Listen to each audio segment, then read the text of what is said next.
In this video, I'll be discussing the various interpretations of the third eye and its connection to our so-called reality and dream worlds. Let's start with the pineal gland. The pineal gland is a small organ shaped like a pine cone, hence its name, which I'll get into later. It was also the last endocrine gland to have its function discovered.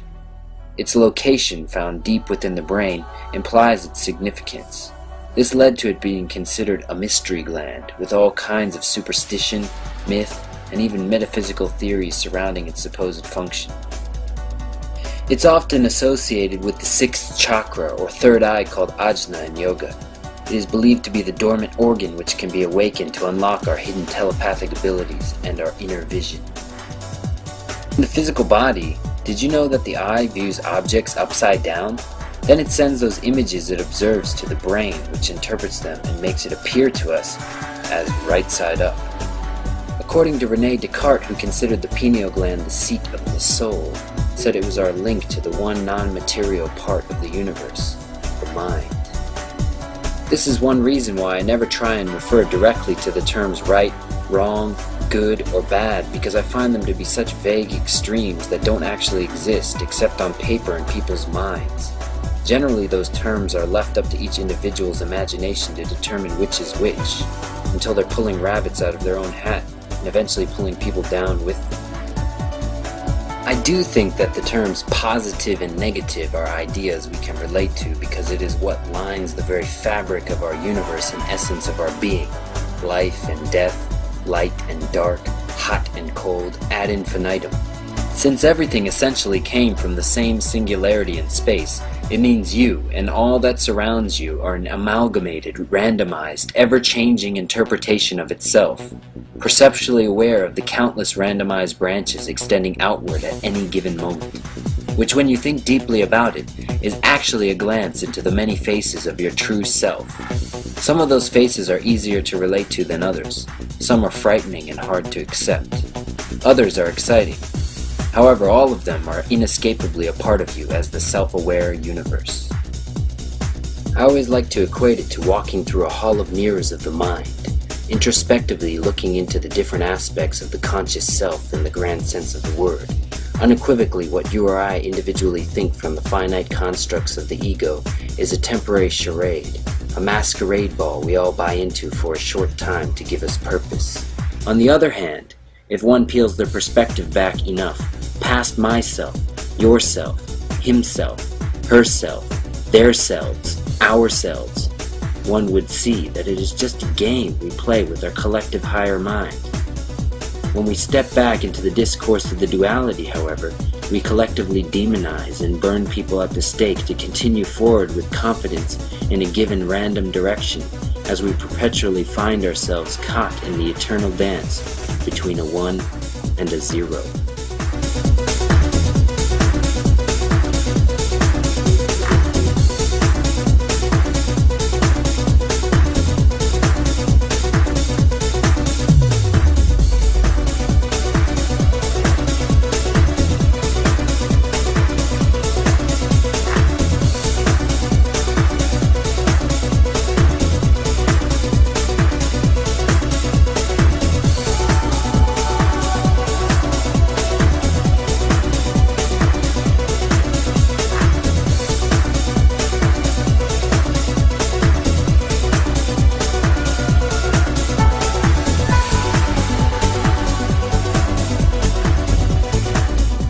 The interior of the pineal gland, all along the inside, has rods and cones just like the retina on your eye.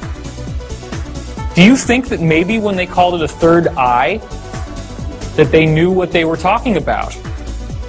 Do you think that an eye must have a cornea and a lens and all this vitreous fluid in it like we have? The fluid is there, but you just got the retina. So there's something that appears to be happening inside. It's like there's a little television in here, and you can actually get audio out of it and you can get video out of it, and that video feed is being picked up by the rods and cones, and that's your imagination. That's the mind's eye. You actually have a retina. Have you noticed that when you visualize something strongly enough that you really do see it? You can close your eyes, but you're still seeing things. This is where it's coming from. If you visualize something strong enough from your third eye, it becomes a reality. This is Mei, the kanji, for your third eye. Let's look at its construction. You see the wall-shaped crown, the sun, and the lid which opens up at the bottom. To help you understand it more visually, if you open up the lid to your crowned sun, I'll say it again, if you open up the lid to your crowned sun, that is your third eye. This leads me to the next connection in that kanji character. If you look at the open lid, it's actually a number 6. Look at the left-hand side. There are 6 emotions, 6 senses, 6 directions, 6 classes of characters, and the universe also has a number 6 in it. And if you close the lid at the bottom of the left-hand side, you'll see it's closed. That's deceased, or the late, or dying. As you can see, there's a lot more to kanji than meets the eye, pardon the pun. Allow me to continue. If you put a regular eye next to your third eye on the left-hand side here, and then you think about it with imagination on the right-hand side here, you are in meditation. Nearly every ancient culture knew of the hidden powers of the pineal gland and what it does to connect us to this reality. If you still have a hard time grasping this, just look at the shape of the pineal gland versus the shape of the pine cone, the lotus flower, our universe, and how it folds in on itself.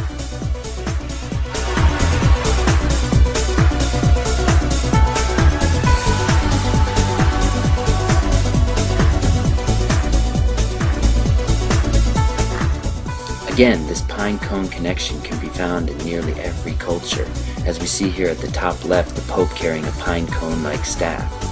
In the upper right, Bacchus, a Greek god, carrying a pine cone staff as well. In the lower left, Buddha's head being shaped like a pine cone as he's reaching enlightenment. In the center, the statue found at the Vatican is a pine cone, taller than 2 or 3 people, one of the biggest found at the Vatican. This connection is unmistakable. The pharaohs, the Mayans, and nearly all the ancient cultures knew this connection of the pineal. Look at the lower right. You see the staff of Osiris carrying the pineal as well. The physical body of the pharaoh was rendered timeless, perhaps turned into an open gate, or perhaps a type of anchor. It was heavily supplied with all manner of spells, amulets, talismans, and other forms of magical protection. The strange practice of mummification still holds many mysteries. Why were some organs carefully preserved while the brain was scooped out and discarded? An unexpected insight into this question can be found in the work of Dr. Rick Strassman. His pioneering work has raised some very important questions about the pineal gland and its interaction with a strange hallucinogenic chemical known as DMT. Interestingly enough, Rick Strassman found this connection to Buddhism through DMT, and that being one of 49 days. You see, in Buddhism, 49 days after death is called bardo, and the soul hangs around for 49 days waiting for a new body. And in Rick Strassman's study, the 49-day connection was found with the fetus, and 49 days after conception, the presence of the pineal gland and DMT is found. This just further proves that the mystics, monks, and gurus knew what they were talking about when they thought about the third eye as the seat of the soul. Which really makes you think, those people we consider mental patients or crazy, are they actually crazy, or are they seeing into higher realms of reality that we are not able to see under normal states of consciousness by unlocking this chemical DMT?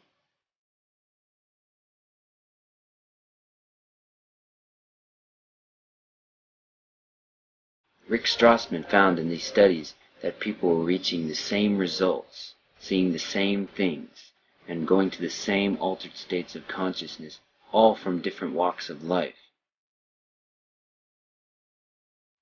Don't you think, if you haven't already, it's time to start trying to unlock your third eye so we can finally start to turn this ship around?